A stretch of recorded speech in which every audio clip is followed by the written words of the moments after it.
নমস্কাৰ প্ৰিয় বন্ধুসকল, আজি মই আপোনালোকলৈ লৈ আনিছোঁ বেচনৰ মিঠাই এটা। আহকচোন মইনো কেনেকৈ বনাইছোঁ আৰু কি কি লৈছোঁ। এয়া লৈছোঁ বেচন, এয়া হৈছে কনডেন্স মিল্ক,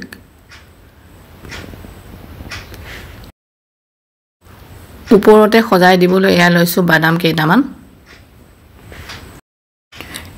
এই কাপটোৱে ল'ব লাগিব 1 কাপ বেচন।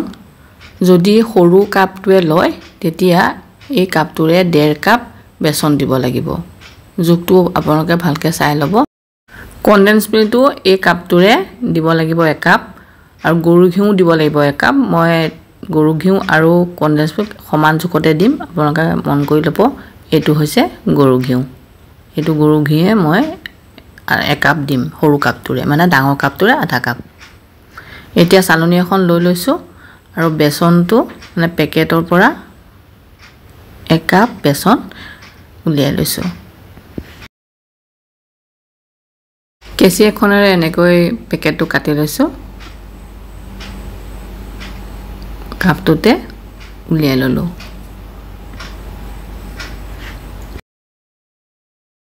পেকেটৰ পৰা বেচন উলিয়াই হৈ গ'ল, পেকেটটো কিনাৰতে ৰাখি থলোঁ। কাপটোত থকা বেচনখিনি 1 কাপ বেচন এয়া চালনীখনতে চালি লৈছোঁ। একেবাৰে পেনখনতে দি দিছোঁ, এখন গেছত বহাই দিম। কাষতে লৈ লোৱা বাঁহৰ হেতাখনেৰে এনেকৈ লৰাই দিছোঁ, সোনকালে ওলাই যাব, নহ'লে য'তে ত'তে পৰি যাব ভাতখনে লৰাই দিলে। সেই গতিকে এনেকৈ চালি ল'লোঁ।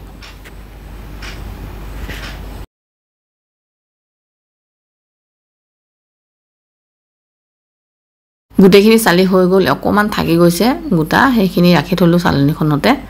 এতিয়া এইখন নি পেলাই গেছত পাতি দিছোঁ। গেছটো জ্বলাই লৈছোঁ, একদম কমাই থৈছোঁ আৰু এনেকৈ হেতাখনেৰে লৰাই লৰাই ভাজি আছোঁ। বেচনৰ যেতিয়ালৈকে গোন্ধটো নাযায় তেতিয়ালৈকে এইখিনি ভাজি ল'ম।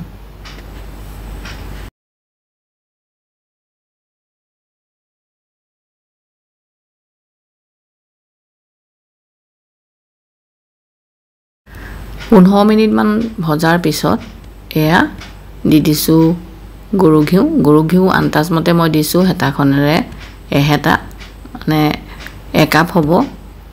ডাঙৰ কাপেৰে আধা কাপ, সৰু কাপেৰে 1 কাপ, এনেকৈ দি পেলাই আকৌ লৰাই আছোঁ। গেছটো একদম কমাই ৰাখিছোঁ, নহ'লে জ্বলি যাব। সেই গতিকে একেবাৰে কমকৈ দি ভাজি আছোঁ।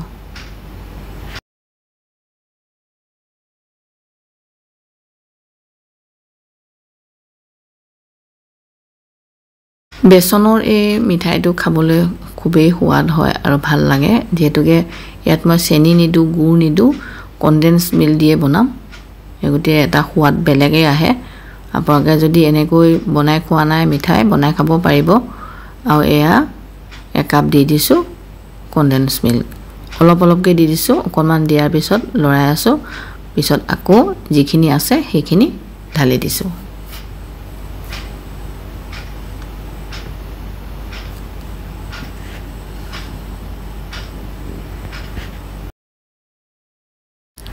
এনেকৈ 20 মিনিটমান ভজাৰ পিছত একদম গেছটো কমকৈ ল'ব লাগিব। কমকৈ লোৱাৰ পিছত এনেকৈ কনডেন্স মিল্ক দি পেলাই 20 মিনিটমান ভাজি ভাজি ভাজি ভাজি যেতিয়া অকণমান আঠা নিচিনা হ'ব তেতিয়া এইখিনি নমাই ৰাখিব লাগিব। আপোনালোকে মোৰ চেনেলটো যদি ছাবস্ক্ৰাইব কৰি লোৱা নাই, ছাবস্ক্ৰাইব কৰি ল'ব। কাষতে থকা বেলটো টিপি অল কৰি ৰাখিব, তেতিয়া মোৰ ভিডিঅ' ন'টিফিকেশ্যন চবতছে আগতে পাব।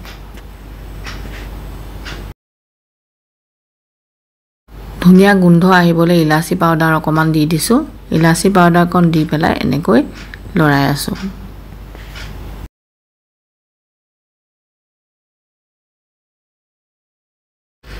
এতিয়া এইখিনি দেখিছে অকণমান টান হৈছে আৰু অকণমান আঠা আঠা নিচিনা হৈ আহিছে। গেছটো অফ কৰি দিলোঁ। ট্ৰে এখনত মই অকণমান ঘিউ সানি ৰাখিছিলোঁ, আপোনালোকক দেখুওৱা নাই, কৈ দিছোঁ খালি। আৰু এতিয়া যিখিনি মিঠাই বনাই ৰাখিছিলোঁ বেচনৰ, সেইখিনি হেতাখনেৰে ট্ৰেখনতে দি দিলোঁ। আৰু এইখিনি অকণমান ঠাণ্ডা হৈছে, ঠাণ্ডা হ'লেই অকণমান টান হৈ যাব আৰু থৈ দিলে বেছিকৈ মানে টান হৈ ফুটা হৈ যাবগৈ সেই গতিকে গৰমে গৰমে এনেকৈ সমান কৰি লৈছোঁ হেতাখনেৰে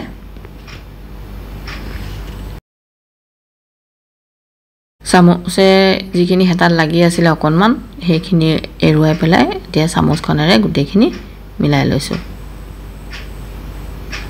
খুব ধুনীয়া হয় খাবলৈ আপোনালোকে নিশ্চয় বনাই খাব খাবলৈ খুবেই ভাল পাব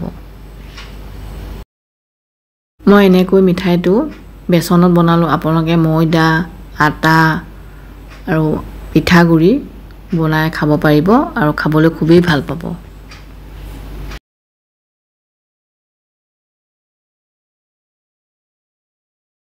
এইটো ধুনীয়াকৈ সজাই দিছোঁ বাদামখিনি যে থৈ দিছিলোঁ কুটি পেলাই কুটা নেদেখুৱালোঁ মই বাদামখিনিহে দেখুৱাইছিলোঁ সেই কুটা বাদামখিনি ওপৰতে এনেকৈ দি দিলোঁ ধুনীয়াকৈ সজাই পেলাই আৰু অকণমান সময় ৰাখি থলোঁ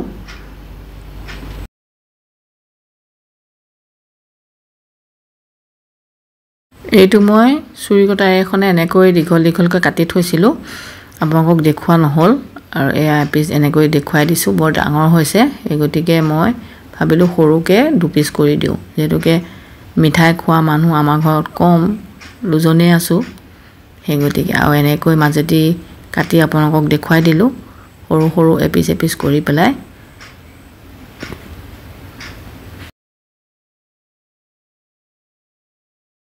চাওকচোন কিমান ধুনীয়া হৈছে খাবলৈ খুবেই ধুনীয়া হয় আৰু এয়া ট্ৰেখনতে সজাই দিলোঁ ইমান দেৰি ভিডিঅ'টো চাই থকাৰ কাৰণে ধন্যবাদ জনালোঁ